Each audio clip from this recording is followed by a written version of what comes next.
Hi student, I am Santosh Vishwakarma. Today I will start class 12th chemistry unit 2 solution. This is a part 4. This is a part 4. Today my topic is molarity. Molarity. What is the molarity? Molarity is what is the molarity? The number of moles of solute particles dissolve in 1 litre of solution. अगर 1 litre of solution में 1 mole of solute particle dissolve है तो उसको बोलते हैं molarity, जिसको हम capital M से डिनोट करते हैं। तो इसको हम डिफाइन भी कर सकते हैं, इसको the number of moles of solute particles dissolve in 1 litre of solution, 1 litre of solution, यानी कि सोल्यूशन आपका 1 लीटर का ही होना चाहिए। इसी को बोलते हैं मोलरिटी। आर कॉल्ड लिख सकते हैं आगे, आर कॉल्ड मोलरिटी, इसी को बोलते हैं मोलरिटी। यूनिट देख लेते हैं। Unit what the unit of molarity? तो very simple, the unit of molarity is the unit of molarity m equal to mole liter inverse or mole per liter. So this is a unit of molarity. The formula of molarity, तो molarity equal to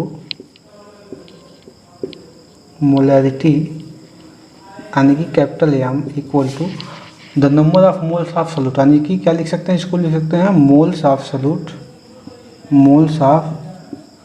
solute upon किस में dissolve है 1 litre of solution. तो 1 litre मतलब volume, तो volume of solution किस में होना चाहिए, वॉल्यूम ऑफ सोल्यूशन 1 लीटर है ना, यानी कि लीटर में ही होनी चाहिए ये।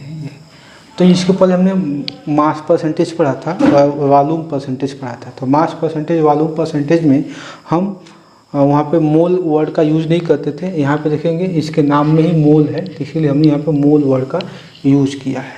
और वहाँ पे परसेंटेज था, वॉल्यूम परसेंटेज, मास परसेंटेज, तो फार्मूले में हम 100 का मल्टीप्लाई करते थे।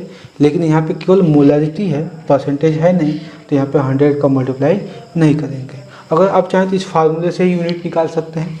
अगर यूनिट निकालना चाहते हैं तो मोलरिटी की यूनिट हो जाएगी मोल्स ऑफ सोल्यूट, यानी कि मोल्स की यूनिट मोल होती है, मोल्स की यूनिट मोल होती है अपॉन सोल्यूशन लीटर में, तो लीटर है खुद, ये लीटर एक यूनिट है, तो मोल पर लीटर यानी मोल अपॉन लीटर, इसी को लिख सकते हैं मोल पर लीटर या मोल लीटर इनवर्स भी लिख सकते हैं।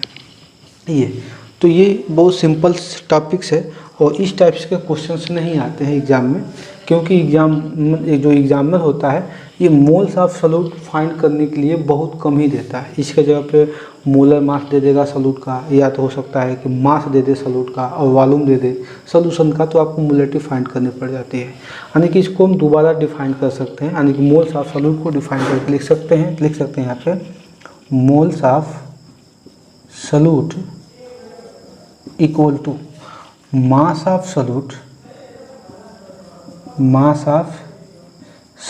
Upon molar mass of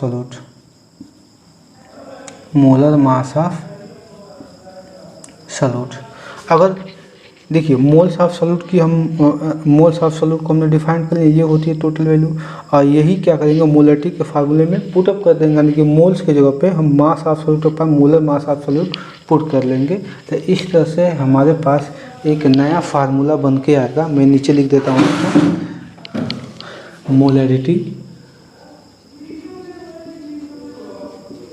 capital M equal to लिख सकते हैं इसको, हाँ देखिए मास, मोल्स की जगह पे हम इतना लिख सकते हैं, मोल्स की जगह पे हम ये लिख सकते हैं, मोल्स की जगह पे तो हम लिख सकते हैं mass of solute upon molar mass of solute, mass of solute upon upon. देखिए ये पूरा हो गया, हमने मोल्स के जगह पे लिख दिया। अब दूसरा क्या है, इसके बाद क्या है, volume of solution in litre. तो volume of solution in litre, volume of solution in litre. ये हम लोगों का क्या हो गया, मोलैरिटी का फार्मूला हो गया। यानी कि इसी फार्मूले पे सारे क्वेश्चंस लगेंगे। अगर इसको आप छोटा करना चाहते हैं तो छोटा भी कर सकते हैं। यहाँ पे हम एक बॉक्स में चाहें तो इसको लिख सकते हैं। देखिएगा बहुत सिंपल है छोटा करना भी इसको। ये छोटा क्या है, खुद छोटा है। यहाँ पे एम मतलब कैपिटल एम मतलब मोलैरिटी, मोल पर लीटर। मास को अगर मैं डब्ल्यू से रिप्रेजेंट करूँ, डब्ल्यू से, और मोलर मास को मैं एम से डिनोट करूँ और वॉल्यूम को मैं वी से डिनोट करूँ, तो इस तरह से अगर फार्मूला देखें तो फार्मूला हो जाएगा, ये हो जाएगा फार्मूला W/m इंटू वी। इस तरह से फार्मूला हो जाएगा।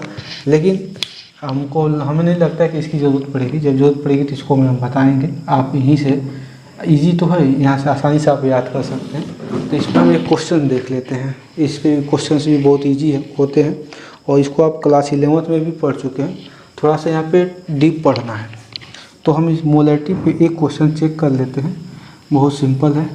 देखिए क्वेश्चन हम लिखते हैं। यहाँ पे क्वेश्चन दिया है कैलकुलेट, एग्जाम्पल का एक क्वेश्चन है, क्लास 12th NCERT बुक के। दिया है calculate the molarity, calculate the molarity of solution of a solution containing 5 gram of NaOH in 450 ml solution. ये हमारा क्वेश्चन है, एग्जाम्पल का ही क्वेश्चन है, बहुत सिंपल है। तो हम यहाँ पे गिवन में चेक कर सकते हैं कि सॉल्यूशन इसका सॉल्व करेंगे। तो हम पहले गिवन लिखेंगे, गिवन। तो गिवन में क्या क्या दिया है, तो सबसे पहले क्वेश्चन को समझेंगे क्या लिखा हुआ है। Calculate the molarity of solution containing 5 gram of NaOH sodium hydroxide, मतलब 5 ग्राम सोडियम हाइड्रोक्साइड है जो कि 450 ml ऑफ सॉल्यूशन में डिजॉल्व है। तो ये तो वॉल्यूम ऑफ सॉल्यूशन हो गया। और ये हो गया क्या, मास ऑफ, ग्राम में दिया है, ग्राम मतलब मास।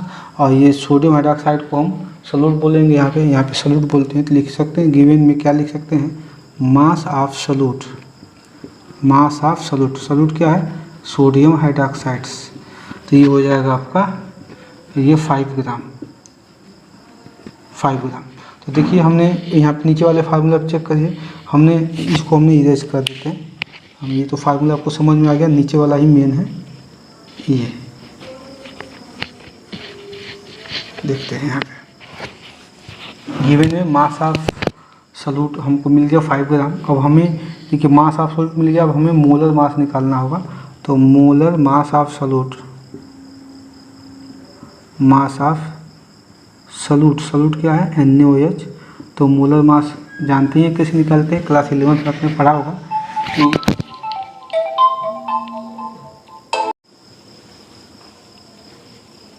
तो हम इसका मोलर मास भी निकाल सकते हैं सोडियम हाइड्रोक्साइड का।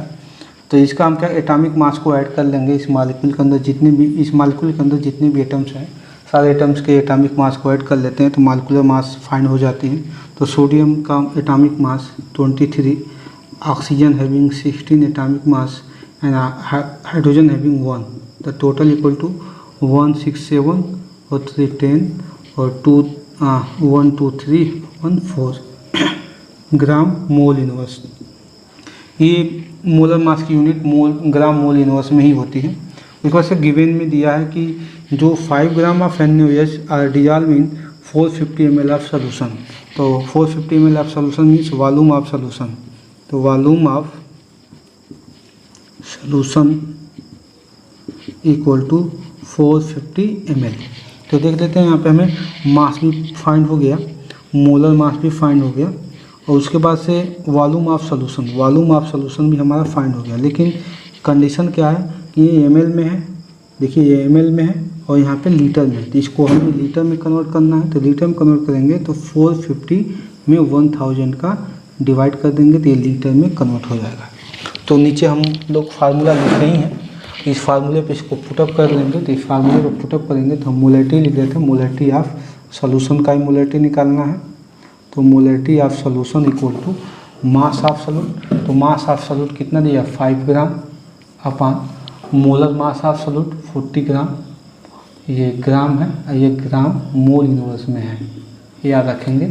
अपान वॉल्यूम ऑफ सॉल्यूशन कितना दिया है 450 अपान 1000 लीटर, ये दिया है हमारे। तो हम क्या करेंगे, अब इसको आप डिवाइड करना जानते हैं, सॉल्व करना। तो 5 × 1000, ये नीचे वाला ऊपर चला जाएगा और बीच वाले आपस में मल्टीप्लाई हो जाएंगे, तो ये हो जाएगा। तो इसको आप काटे पीटेंगे तो देखिएगा, चाहे तो 0 से इस 0 को कैंसिल आउट करिए, इस 0 से इस 0 को कैंसिल आउट करिए और 5 9 जा 49 होता है।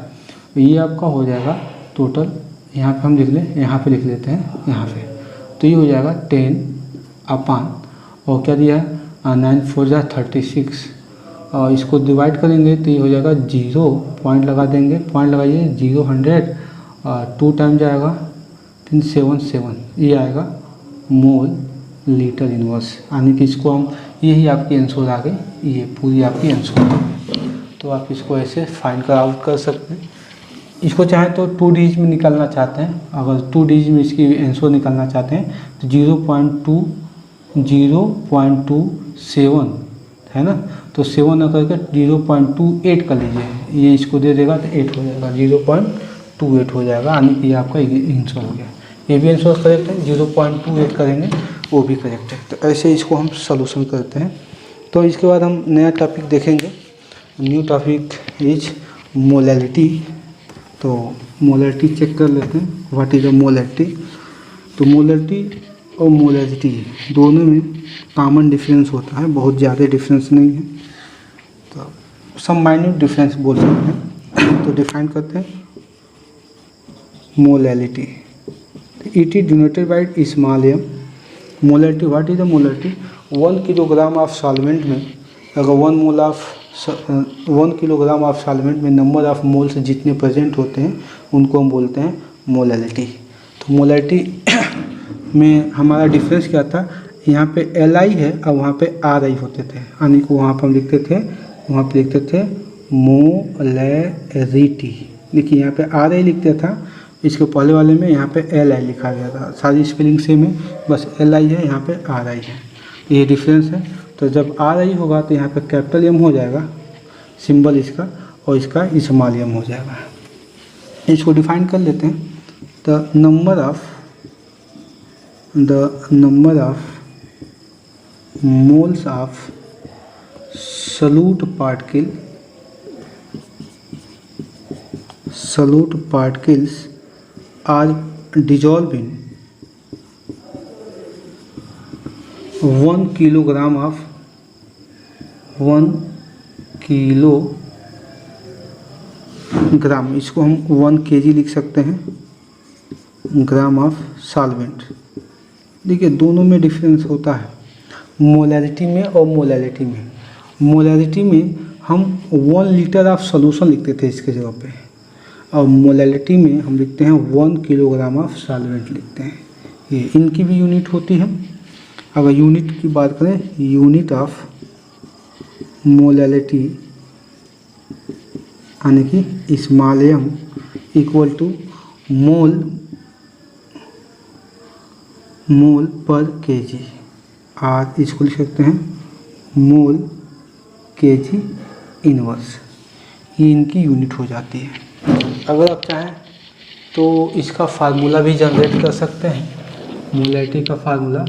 तो मोलैलिटी यानी कि स्मॉल एम इक्वल टू, देखिए number of moles of solute, जैसे कि हम मोलैलिटी में करते थे सेम वैसे ही है। तो number of moles of solute means यहाँ लिखेंगे मोल्स ऑफ सॉल्यूट अपान वहाँ पे लिखते थे वॉल्यूम ऑफ सोल्यूशन, क्योंकि मोलरिटी में लिखते थे हम वॉल्यूम ऑफ सोल्यूशन, यहाँ पे लिखेंगे मास ऑफ सॉल्वेंट, क्योंकि देखिए सॉल्वेंट है, सोल्यूशन तो है नहीं। अब 1 किलोग्राम, और किलोग्राम मास को ही डिफाइन करेगा, तो यहाँ पे लिखेंगे मास ऑफ सॉल्वेंट किस में होने चाहिए, मास ऑफ 1 किलोग्राम, यानी कि केजी में इसकी यूनिट होनी चाहिए, केजी में इसकी यूनिट होनी चाहिए, केजी में। तो दिस इज अ मोलरिटी, उसे मोलैलिटी। तो मोल्स ऑफ सॉल्यूट जानते हैं, इसमें भी डिफाइन करते थे, तो मोल्स ऑफ सॉल्यूट आप दोबारा डिफाइन कर सकते हैं, इसके लिए आप फार्मूला बना सकते हैं। मोल्स ऑफ डायरेक्ट लिख लेता हूँ, अभी इसके पहले तो आप पढ़े ही थे मोलैलिटी में, वही सेम है, तो लिख सकते हैं मोलैलिटी यानी कि स्मॉल m इक्वल टू मोल से जब लिख सकते हैं mass of solute upon mass of solute upon molar mass of solute, molar mass of solute upon total क्या मास ऑफ सॉल्वेंट, तो मास ऑफ सॉल्वेंट किस में होना चाहिए, किलोग्राम में होना चाहिए। तो ये आपका फार्मूला बन गया, सबसे सिंपल फार्मूले हैं। तो यहाँ से इसकी यूनिट डिफाइन कर सकते हैं, जैसे मोल की यूनिट मोल ही होती है, मोल की यूनिट मोल होती है, मास ऑफ सॉल्वेंट केजी में तो पर केजी हो गया, इसी को ऊपर ले जाएंगे तो इन्वर्स केजी इन्वर्स हो जाएगा, सिंपल तो है, इसमें कोई बहुत बड़ी बातें नहीं है। तो इस पर हम एक क्वेश्चन सॉल्व करके चेक कर लेते हैं कि क्वेश्चन इस पर कैसे लगेंगे। तो हम इस पर हम एक क्वेश्चन देख लेते हैं। हमने क्वेश्चन यहाँ पे लिख दिया है, लिखा है कि calculate molality of 2.5 gram of ethanoic acid, ethanoic acid formula CH3COOH in 75 gram of benzene. तो कहने का मतलब है कि इसमें हमको सॉल्यूट और सॉल्वेंट को डिफाइन करना है कि इसमें सॉल्यूट कौन है और सॉल्वेंट कौन सा है। तो यहाँ पे हम चेक करेंगे तो देखेंगे कि 2.5 ग्राम ऑफ एथेनोइक एसिड किस में प्रेजेंट है, 75 ग्राम ऑफ बेंजीन में है, यानी कि 75 ग्राम ऑफ बेंजीन में 2.5 gram of ethanoic acid dissolve है। तो इसकी अमाउंट कम है, तो ये आपका सॉल्यूट हो गया और ये क्या हो गया, सॉल्वेंट हो गया, बेंजीन वाला आपका क्या हो गया, सॉल्वेंट हो गया। आप इससे भी इसको आइडेंटिफाई कर सकते हैं या ऐसे आइडेंटिफाई कर सकते हैं कि एथेनोइक एसिड, अगर लॉजिक देखें तो एथेनोइक एसिड, क्वेश्चन समझ पढ़ने से ही समझ में आ जाएगा, एथेनोइक एसिड बेंजीन के अंदर डिजॉल्व है, यानी कि बेंजीन में प्रेजेंट है एथेनोइक एसिड, यानी कि बेंजीन ज़्यादा अमाउंट में होगा, यानी कि आपका सॉल्वेंट हो जाएगा, ये हो जाएगा आपका सॉल्यूट। तो हम पहले गिवन देख लेते हैं, गिवन। तो गिवन में सबसे पहले हम देखेंगे क्या क्या दिया है, दिया है मास of solute, solute means ethanoic acid CH3COOH, acetic acid को ही हम एथेनोइक एसिड बोलते हैं। तो ये हो गया आपका 2.5 ग्राम। अब हमको देखिए यहाँ फार्मूला भी नीचे है, हमको मास ऑफ सॉल्यूट मिल ही गया, अब हमको मोलर मास निकालना होगा सॉल्यूट का। तो लिखेंगे मोलर मास ऑफ सॉल्यूट, यानी सॉल्यूट का क्या है, सॉल्यूट क्या है, एथेनोइक एसिड, ये तो इनका निकालेंगे। तो देखिएगा यहाँ पे नीचे लिख देते हैं, कार्बन 12 हो जाएंगे, एटॉमिक मास हाइड्रोजन का 1 होता है, 3 हाइड्रोजन तो 3 का मल्टीप्लाई कर लीजिए, कार्बन फिर दोबारा कार्बन है तो 12 हो जाएगा, ऑक्सीजन का 16, एक बार और ऑक्सीजन है तो 16, हाइड्रोजन का 1, यानी कि इसको निकालेंगे तो 12 + 3 = 3 + 12 + 16 + 16 + 1 इक्वल टू, इसको आप कैलकुलेट करेंगे तो ये आपका आंसर आ जाएगा, इसका आंसर आ जाएगा आपका, कैलकुलेट करके देख लेते हैं, 167 और 7 6 13 13 to 15 15 to 18 18 to 20 carry 2 1 2 3 1 4 2 6 carry वाला, यानी कि ग्राम मोल इनवर्स, यानी 60 ग्राम मोल इनवर्स इसका मोलर मास निकल के आया। तो क्या हम इसका देखिए, अब हम ये भी निकल गया, ये भी निकल गया, अब हमको मास ऑफ सॉल्वेंट चाहिए। तो मास ऑफ सॉल्वेंट देखो दिया है 75 ग्राम, तो लिखेंगे मास ऑफ सॉल्वेंट, सॉल्वेंट क्या है, बेंजीन, फार्मूला C6H6, ये 75 ग्राम दिया है। कंडीशन क्या है कि यहाँ पे 75 ग्राम दिया है और होता क्या है फार्मूले में केजी में होता है, तो इसको हम केजी में कन्वर्ट करेंगे तो 75 ग्राम को हम 1000 से क्या करेंगे डिवाइड कर लेंगे तो ये केजी में कन्वर्ट हो जाएगा। सारी वैल्यू हमको मिल गई, तो ये फार्मूले पर हम पुटअप कर लेंगे तो मोलैलिटी निकाल लेंगे हम। मोलैलिटी निकालेंगे तो मोलैलिटी यानी कि small m equal to mass of solute 2.5 gram, molar mass of solute 60 gram mole inverse and volume of solution mass of solvent 75/1000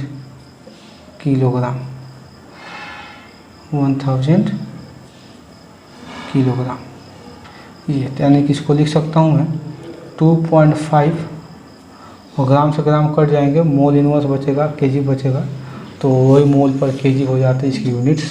तो ये 1000 ऊपर चला जाएगा ये, क्योंकि बाहर का जिससे बाहर एक साथ मल्टीप्लाई हो जाएंगे, अंदर वाले एक साथ मल्टीप्लाई हो जाएंगे, तो ये अपान अंदर वाले ले लेते हैं 60 × 75,